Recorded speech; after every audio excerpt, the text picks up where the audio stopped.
नीतीश कुमार के राज्यसभा में जाने के फैसले के बाद यह साफ हो गया है कि बिहार में पहली बार बीजेपी का सीएम बनेगा। हालांकि डेप्यूटी सीएम 2 रहेंगे या 1, ये फिलहाल साफ नहीं है। डेप्यूटी सीएम के लिए निशांत कुमार का नाम फाइनल माना जा रहा है।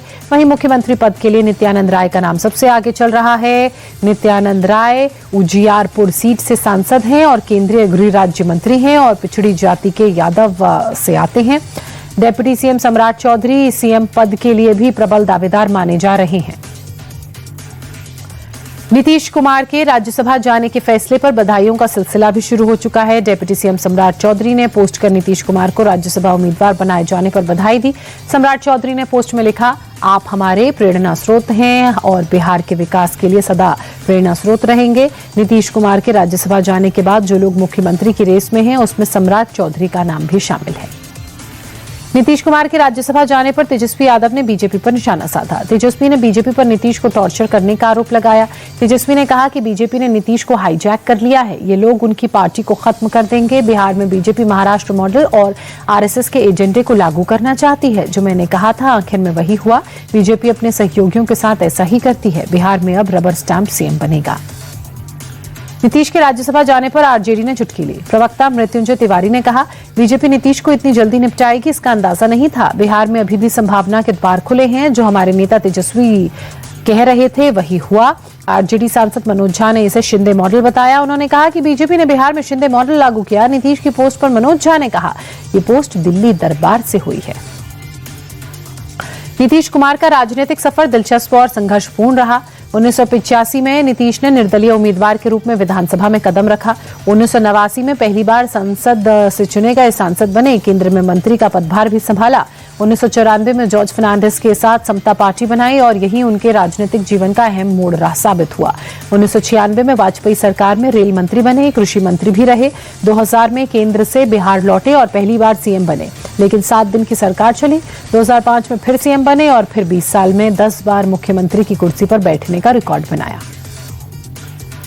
बिहार से तेजस्वी यादव के भी राज्यसभा जाने की अटकलें थी, जो आज खत्म हो रही हैं। आरजेडी से अमरेंद्रधारी सिंह ने नामांकन दाखिल कर दिया है, जिसके बाद तेजस्वी ने राज्यसभा जाने की अटकलों को पूरी तरह से खत्म कर दिया। दरअसल आरजेडी के पास फिलहाल 35 विधायक हैं और राज्यसभा की कुर्सी पाने के लिए 41 विधायक चाहिए। इसके लिए उसे एआईएमआईएम के 5, बीएसपी के 1 विधायक का समर्थन जरूरी है, जो कि संभव नहीं था। ऐसे में तेजस्वी यादव रिस्क नहीं लेना चाहते थे। मिडिल ईस्ट में जारी जंग पर राहुल गांधी ने बड़ा दावा किया। राहुल ने ट्वीट कर कहा कि अभी आगे और तूफान आने वाला है। ये लड़ाई हमारे आसपास तक पहुंच गई है। हिंद महासागर में ईरानी जंगी जहाज पर हमला कर उसे डुबो दिया गया, फिर भी हमारे पीएम चुप हैं। ऐसे वक्त में एक मजबूत हाथ की जरूरत है, लेकिन कॉम्प्रोमाइज्ड पीएम ने हमारी स्ट्रेटेजिक ऑटोनॉमी को सरेंडर कर दिया। हॉर्मुज स्ट्रेट बंद होने की वजह से भारत में तेल की सप्लाई खतरे में है। एलपीजी और एलएनजी के लिए हालात और भी खराब हैं। उत्तराखंड में हिमालय की गोद में बसे चौबटिया में भारत और जापान के बीच सैन्य अभ्यास धर्मा गार्डियन जोर शोर से चल रहा है। भारतीय सेना और जापानी ग्राउंड सेल्फ डिफेंस फोर्स के बीच ये 7वां संयुक्त सैन्य अभ्यास है। 24 फरवरी से शुरू हुआ ये सैन्य अभ्यास 9 मार्च तक चलेगा। इस बार दोनों देशों की ओर से 120 सैनिकों का दल हिस्सा ले रहा है। ये संयुक्त अभ्यास बारी बारी से भारत और जापान में आयोजित किया जाता है। दिल्ली के सदर बाजार में भीषण आग लगने की घटना में 2 लोगों की जान चली गई। इस भीषण हादसे में एक शख्स पूरी तरह से घायल हो गया। ये आग 12 टूटी चौक के पास एक 4 मंजिला बिल्डिंग में लगी। आग प्लास्टिक के खिलौनों के कारण तेजी से फैली और आग की ऊंची ऊंची लपटों के साथ पूरे इलाके में धुएं का गुबार हो गया। दमकल की गाड़ियों ने मौके पर पहुंचकर आग पर काबू पाया। नेपाल में आम चुनावों के लिए मतदान शाम 5 बजे तक चलेगा। अंतरिम प्रधानमंत्री सुशीला कार्की ने काठमांडू में वोट डालने के बाद कहा, मेरा कर्तव्य पूरा हो गया है। काठमांडू के पूर्व मेयर और रैपर बालेंद्र शाह ने भी काठमांडू के एक पोलिंग बूथ पर मतदान किया, लोगों से वोट डालने की अपील की। सितंबर 2025 में जेनजी आंदोलन के बाद नेपाल में तनाव हो गया था और उसके बाद ये पहला चुनाव है। 275 संसदीय सीटों के लिए मतदान हो रहा है। 6500 से ज्यादा उम्मीदवार चुनावी मैदान में हैं। यूक्रेन के माइकोलाइव और स्लोवेंस्क क्षेत्र पर रूस का बड़ा ड्रोन अटैक हुआ। माइकोलाइव में रूसी से ड्रोन ने मरम्मत के लिए खड़ी एक ट्रेन को टारगेट किया, जिसमें एक शख्स की मौत हो गई। ट्रेन में आग लग गई। फायर फाइटिंग टीम ने तुरंत आग पर काबू पाया। वहीं स्लोवेंस्क में रूसी ड्रोन ने रिहायशी इलाकों को निशाना बनाया, जिसमें एक शख्स की मौत हो गई, 2 बुरी तरह से जख्मी हो गए।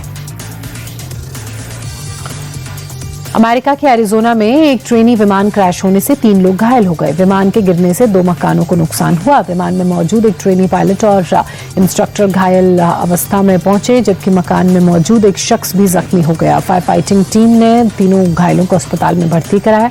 अधिकारियों के मुताबिक एक पंखे के टूट जाने की वजह से विमान हादसे का शिकार हुआ। T20 वर्ल्ड कप का दूसरा सेमीफाइनल मुकाबला आज मुंबई के वानखेड़े में भारत और इंग्लैंड के बीच शाम 7 बजे खेला जाएगा।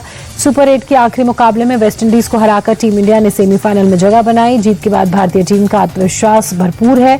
भारत T20 वर्ल्ड कप का 6ठी बार सेमीफाइनल खेल रही है। अब तक 3 बार टीम इंडिया खेल चुकी है T20 वर्ल्ड कप का फाइनल, जिसमें 2 बार भारतीय टीम चैंपियन बनी है। T20 वर्ल्ड कप 2026 के फाइनल में पहुंची न्यूजीलैंड की टीम सेमीफाइनल में एक तरफा जीत दर्ज करते हुए न्यूजीलैंड ने साउथ अफ्रीका को करारी हार दी। आपको बता दें कि ये T20 सीरीज की साउथ अफ्रीका की पहली हार थी। न्यूजीलैंड को दूसरी बार T20 वर्ल्ड कप के लिए फाइनल में जगह मिली है। दूसरे सेमीफाइनल में जीतने वाली टीम का 8 तारीख को गुजरात के स्टेडियम में न्यूजीलैंड से मुकाबला होगा फाइनल के लिए।